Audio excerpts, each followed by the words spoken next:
We have crisis in Chesterfield, Michigan. Ooh. And crisis says that my godparent passed away last summer from COVID.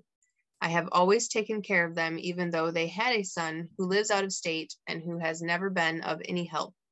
They died without a will. Can I open probate to get title to the home, since I am the person who has maintained the property for the last 8 years? Crisis in Chesterfield, Michigan. So we do quite a bit of probate. That's because real estate's usually involved, and here's a perfect example of why we would get involved with probate. We do a lot of it.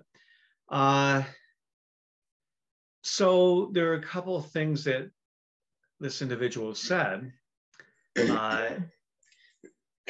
that's quite important. The first is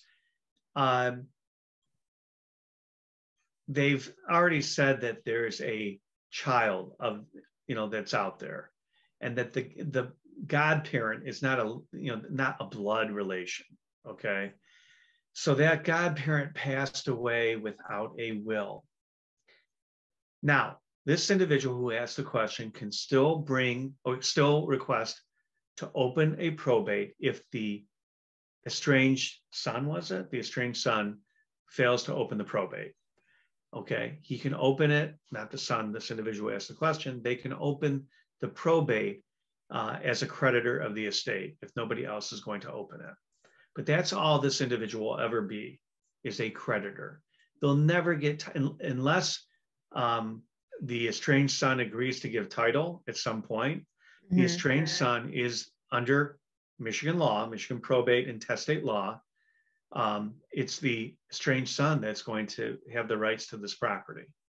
Okay, unless somebody objects, or if there are other creditors out there that actually have, rights to to be paid off for whatever advances they made against the estate. So there may not be any equity in this property, right? Left over for anybody anyways. But this individual can open up the probate. This individual would be a creditor. And I think he said, I don't know how many years back he's been maintaining the property, but hopefully he can, or she can, get all the records of what they've advanced. Anything that they've helped to put forth, let's say, to property taxes, or they've helped this godparent for a number of different things. I don't know what the the arrangement is, but if they have receipts, they can then get that money back out of the estate if they can verify everything, and if a judge approves it, okay? But they would be a creditor. They file a creditor claim, mm-hmm. Yes, so they can open the estate. And, you'll soon see whether or not the estranged son or, has any interest. Usually they do. I call these waltzing heirs.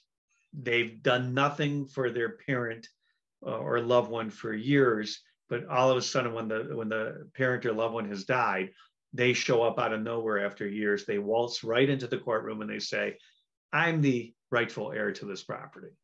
Right. So they waltz in. Mm-hmm. It's unfortunate. We don't know the true, the entire story behind this, but based on what you're telling me, this individual, unless the estranged son gives him the deed, it's not going to happen. He will not get title to this property. Right. And removing all emotions from it, that makes sense. There's a lot of emotion tied into this scenario. Mm-hmm. But removing that, then that actually makes the most sense to me. Do you know how to prevent this whole thing, Blair? Like how this individual could have prevented everything, especially if this caregiver, for lack of a better word, mm-hmm. has been taking care of this godparent for so many years? Put together their estate, get their affairs in order. Why not have a will, or why not have a deed, or do something? Have a, one of the things they could have done what we call a ladybird deed. Mm-hmm. And, in exchange for me taking care of you for, all these years, you're going to deed the property to me upon your death. Yep.